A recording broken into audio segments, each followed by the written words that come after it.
Thanks for tuning in to Bourbon Drop. I'm your host, Myron. Today, we've got a little bit of a toasted throwdown, toasted tango, toasted battle. I'm not that big of a fan when it comes to toasted bourbons. I've got a couple on the table that I like, and I've got a couple on the table that I dislike. Will tasting these blind make a difference? Bottom drop, bottom drop, bottom drop.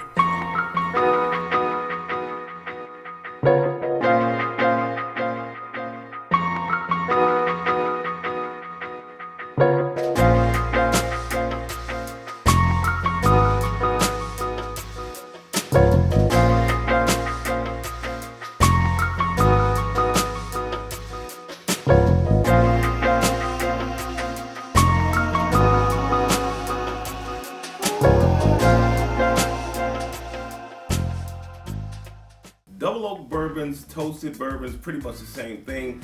Sometimes they can come off a little weird, this funky, old, cheesy smell when it comes to the Woodford Reserve, or this old, dusty smell when it comes to the Elijah Craig Toasted.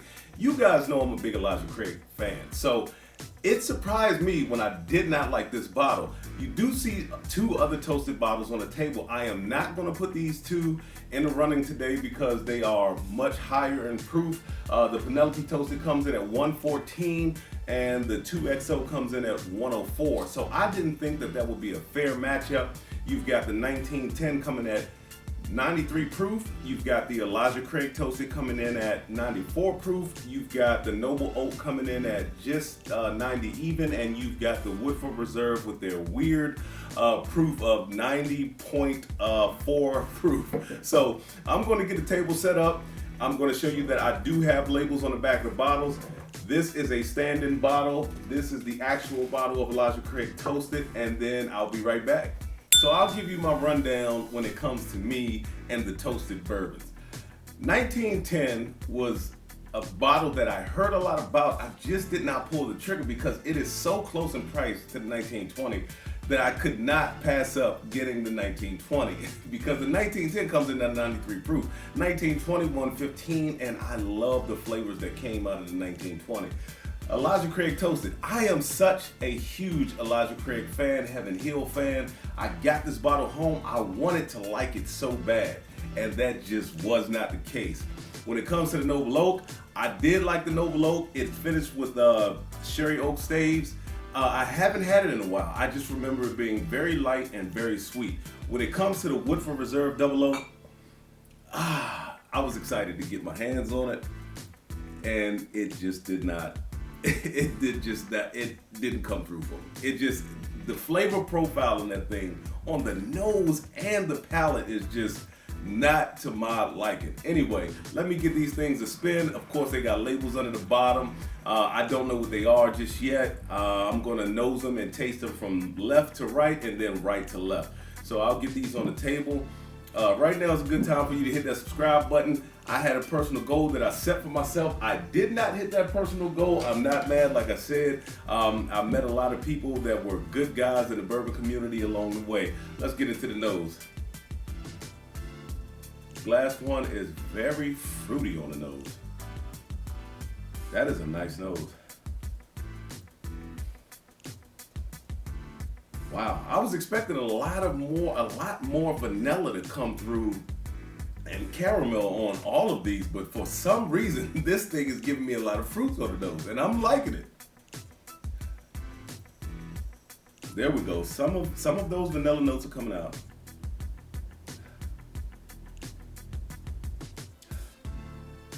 There's a light cherry and fruit. Light cherry and vanilla. This one has more of that brown form banana note going on. This might be the 1910. I'm not sure yet. Let me go back in because I'm getting a lot of brown sugar and heavy vanilla. But then there's like a banana note that comes out of that. This has to be the Elijah Craig. Has to be the Elijah Craig. That old dusty note, man, that comes out of Elijah Craig that it just puts me off. That smells young, and it smells like that might be the Noble Oak. That smells like it has a wine influence. It's nice. It's like almost like a watered down candy. Let's go into the palate.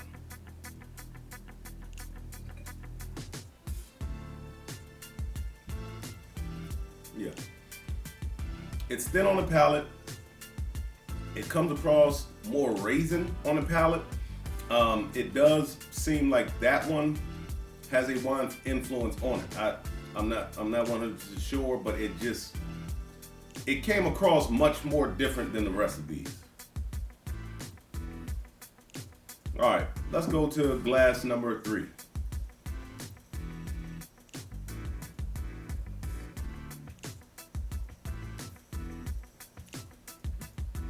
Very spicy. There's a heavy oak influence on that one.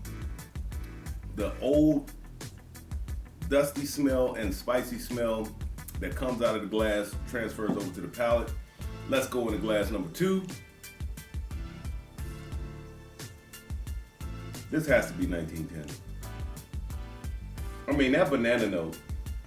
Brown, if you talk to anybody who loves Brown-Forman products, even, I mean, from the Jack to the 1910, 1920, the Old Forester line, that banana note is always in their products, and I do not know how they do it, but this has to be the 1910.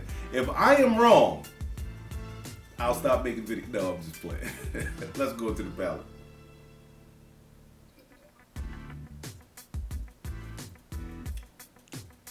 That also reminds me of Jack on the palate. That's one thing I noticed about the 1910 a couple of nights ago when I cracked it. It's very nice. It's got a nice vanilla note to it. It's almost got like that Jack Daniel's graham cracker note in it. It is still not a favorite of mine when it comes to toasted products. When I say that I am not a fan of toasted products, I am not a fan, but I do have a few that I like. 2XO is one heck of a toasted product, and this Penelope, they are excellent. They are excellent. Let's go on to glass number 1.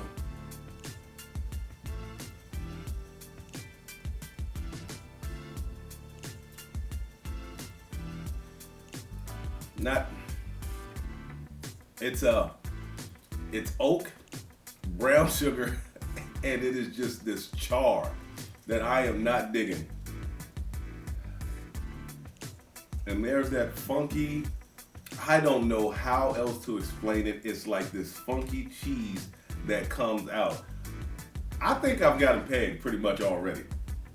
I think I've got it pegged. I think that this one right here is the Woodford Reserve. I think that this one is the 1910. I am pretty sure that this is the Elijah Craig Toasted, and I am almost 100% sure that that is the Noblo. Let's find out what they are. First of all, let me give you my ranking, because I haven't done that yet. Ranking is going to have to be, that's going to be number 1. Believe it or not, that's going to be number 2. And if that is the Woodford Reserve, after I just talked so much trash about it, I do not like that funky, weird smell that came out of that thing, but it is miles ahead of this old, dusty glass right here that probably is Elijah Craig Toasted. And then that one goes in last. Let's find out what they are. A is 1910. That banana note man, I'm telling you, it shoots out of the glass. If you have never got that note before, I would say that you have been robbed. It is such a beautiful note. I love that. It's like banana Laffy Taffy, banana now and later. I mean, that's the only way I can describe it. Let's find out what glass 2 is. Glass 2 is D, Woodford Reserve. That tells you how much I dislike these bourbons, because I guess it is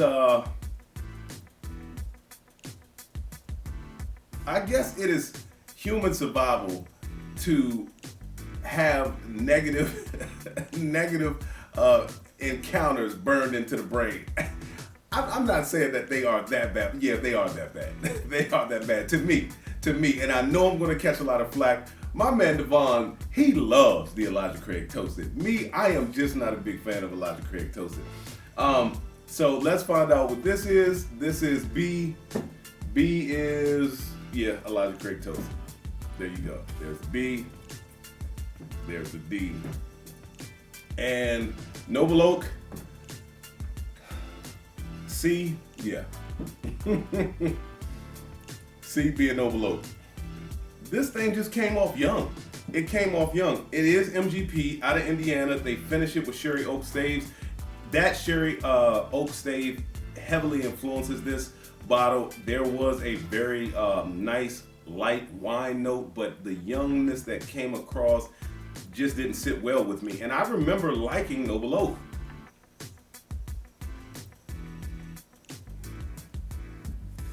Figured I'd go ahead and finish off the glass so that you could see the marking on the bottom of the glass. This one right here, like I said, man, Elijah Craig Toasted just doesn't do it for me.